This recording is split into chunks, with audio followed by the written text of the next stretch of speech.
Hello students, welcome to my channel science studies fair. तो आज हम पढ़ने वाले हैं हमारे लेफ़्ट ओवर कंपाउंड्स के बारे में। तो हमारे 3 कंपाउंड्स की स्टडी रहती है।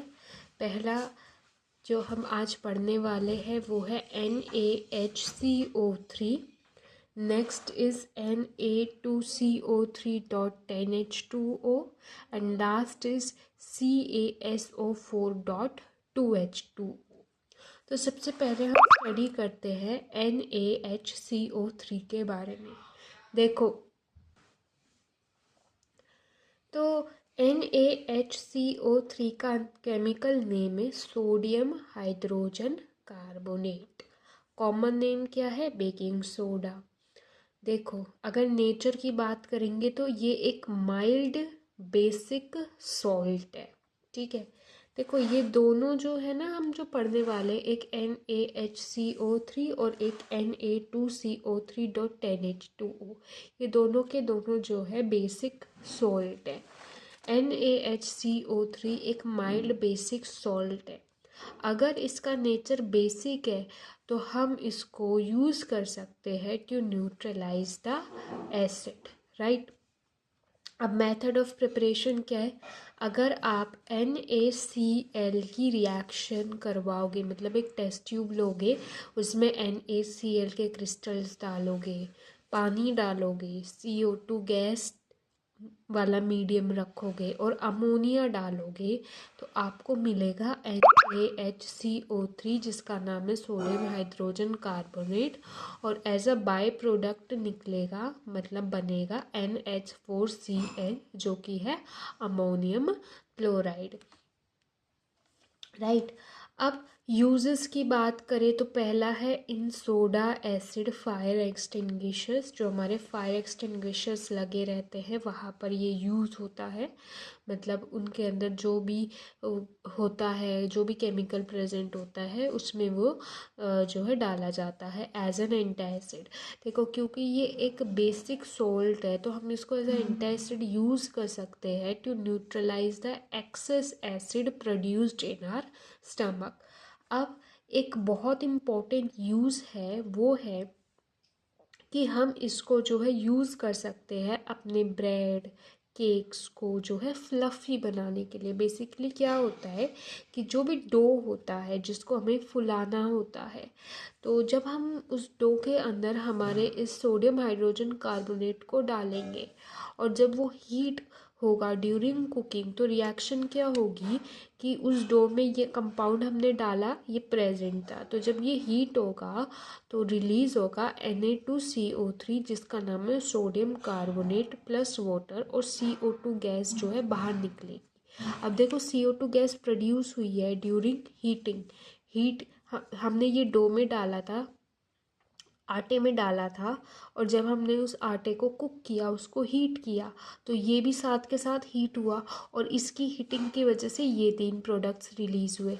अब ये जो गैस है, जब वो उस आटे से बाहर आएगी, उस डो से बाहर आएगी, तो वो जो है होल्स या फिर पोर्स क्रिएट कर देगी उस डो में, और इस वजह से आपका वो जो भी प्रोडक्ट है, अगर आपने ब्रेड के डो में यूज़ किया है या फिर केक के आटे में यूज़ किया है, तो वहाँ पोर्स क्रिएट हो जाएंगे, और जो है फ्लफ़ी सा इनका अपीयरेंस आएगा, सॉफ्ट हो जाएंगे, ये स्पॉन्जी हो जाएंगे, ये जो है राइज हो जाएंगे।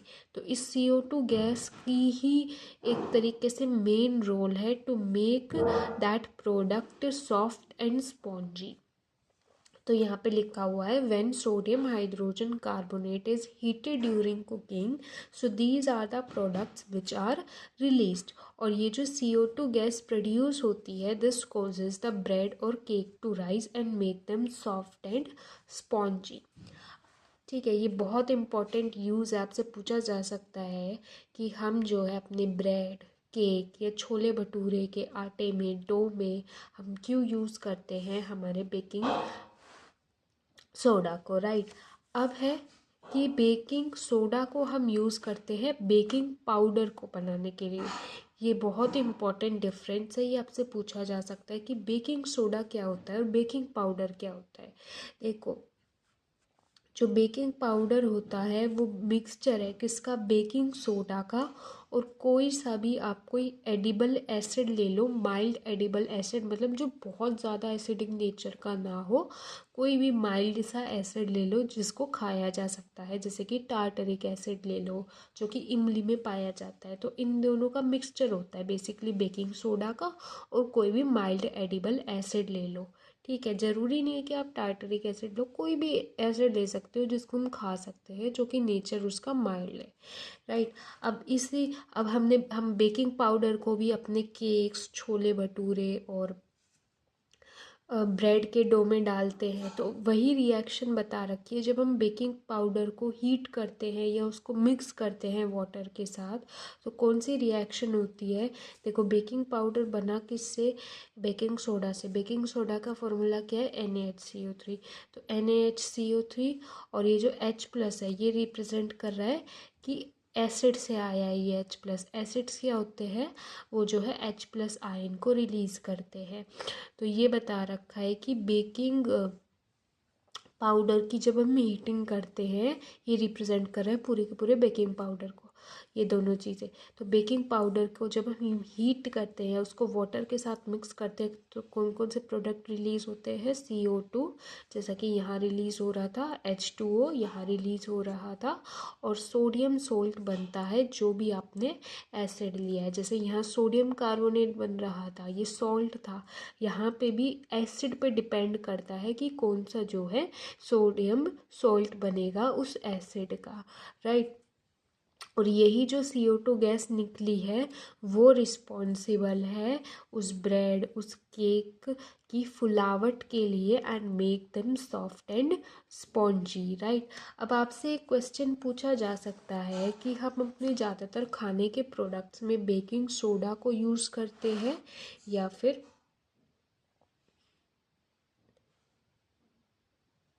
बेकिंग पाउडर को यूज़ करते हैं। तो इसका आंसर है कि हम ज़्यादातर अपने खाने के प्रोडक्ट्स में बेकिंग पाउडर को यूज़ करते हैं।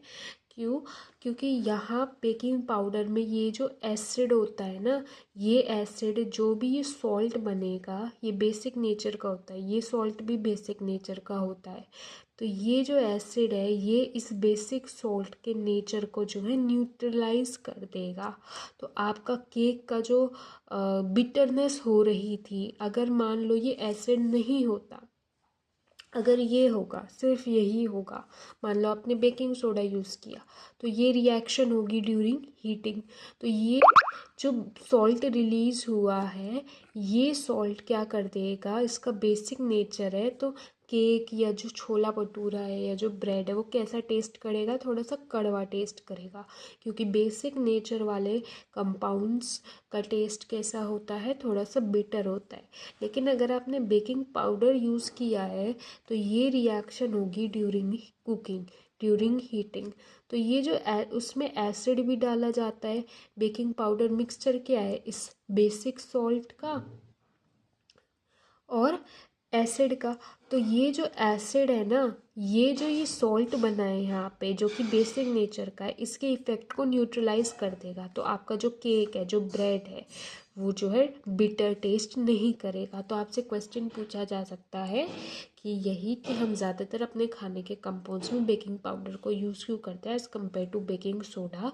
या फिर घुमा के ये क्वेश्चन पूछा जा सकता है, अगर आपके पास ऑप्शन है बेकिंग पाउडर को यूज़ करें या बेकिंग सोडा को, तो आप किसको यूज़ करेंगे एंड क्यों यूज़ करेंगे। रीज़न है यही कि हम बेकिंग पाउडर को यूज़ करेंगे क्योंकि ये एसिड इस सॉल्ट के, इस बेसिक सॉल्ट के इफ़ेक्ट को न्यूट्रलाइज कर देगा, एसिड प्लस बेस मिलके न्यूट्रल हो जाएगा और हमारा केक जो है, जो भी ब्रेड है, वो बिटर टेस्ट नहीं करेगा। अब हम नेक्स्ट कंपाउंड पढ़ते हैं वॉशिंग सोडा। देखो वॉशिंग सोडा भी एक तरीके का बेसिक सॉल्ट ही है। देखो ये दो हम सॉल्ट ही स्टडी कर रहे हैं, ठीक है। इसका फॉर्मूला क्या होता है, Na2CO3.10H2O। इस देखो Na2CO3 का हमने पहले ही नाम पढ़ा है, इसका नाम क्या है, सोडियम कार्बोनेट। अब इसमें 10 मॉलिक्यूल्स ऑफ H2O हमने जोड़ दिए, तो आप इसको कहोगे हाइड्रेटेड सोडियम कार्बोनेट, राइट। ये इसका केमिकल नेम हो गया, राइट। ये इसका कॉमन नेम हो गया, ये इसका फॉर्मूला हो गया, और ये इसका नेचर क्या है, बेसिक सॉल्ट है। इसको कैसे प्रिपेयर करते हैं, देखो प्रिपरेशन हमने ऑलरेडी देखी है। यहाँ पे जब हम बेकिंग सोडा को हीट करेंगे तो ये प्रोडक्ट्स रिलीज होंगे, तो यहाँ पे सोडियम कार्बोनेट बन रहा है, राइट। अब इस सोडियम कार्बोनेट को हम जो है पानी में डाल देंगे, बेसिकली पानी ऐड कर देंगे इसके अंदर। कितने मॉलिक्यूल्स ऑफ H2O ऐड करेंगे, 10 मॉलिक्यूल्स ऑफ H2O। तो हमने क्या कर दिया, इस कंपाउंड का रिक्रिस्टलाइजेशन कर दिया, तो आपका क्या बन जाएगा, वॉशिंग सोडा बन जाएगा, ठीक है। फाइनली ये जो कंपाउंड है इसमें ये 10H2O रिप्रेजेंट क्या कर रहा है, वाटर ऑफ क्रिस्टलाइजेशन को। हम वाटर ऑफ क्रिस्टलाइजेशन की थोड़ी सी डिटेल स्टडी आगे करेंगे। तो अभी आपको फॉर्मूला अच्छे से याद करना है, nature, common name, chemical name, method of preparation, and यहाँ पे ये 10H2 रिप्रेजेंट क्या कर रहा है, वाटर ऑफ क्रिस्टलाइजेशन को। अब यूजेस क्या है, जैसे कि ग्लास, सोप और पेपर इंडस्ट्रीज़ में यूज़ किया जाता है वॉशिंग सोडा। जैसे कि ग्लास इंडस्ट्री में it is use to manufacture the glasses. Then second use है manufacture of sodium compound such as borax. Borax का फॉर्मूला आप देखोगे तो उसमें सोडियम आपको मिलेगा, तो आप ये इसका यूज़ है कि सोडियम कंपाउंड्स जैसे कि बोरेक्स की प्रिपरेशन में ये यूज़ किया जाता है as a cleaning agent for domestic purposes, मतलब घर में साफ़ सफाई के लिए यूज़ किया जाता है। For softening of hard water या removal of permanent hardness of water में ये यूज़ किया जाता है, removal of permanent hardness of water.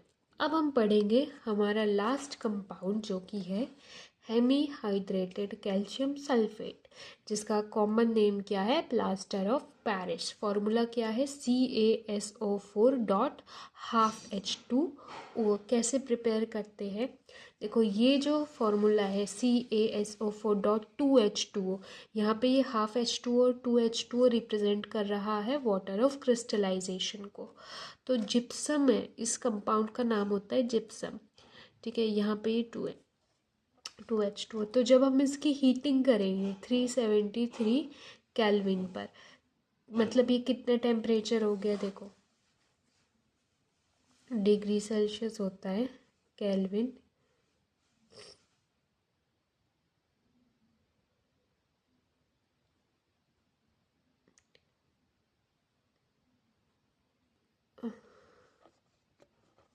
देखो केल्विन होता है degree Celsius plus 273 kelvin.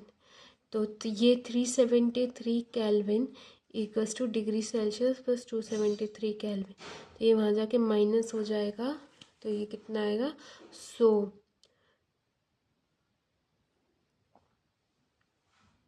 Equals two degree Celsius. मतलब 100 डिग्री सेल्सियस पे आप हीटिंग करोगे जिप्सम की तो आपको मिलेगा प्लास्टर ऑफ पेरिस। तो जिप्सम को आप हाइड्रेटेड कैल्शियम सल्फेट बोल सकते हो।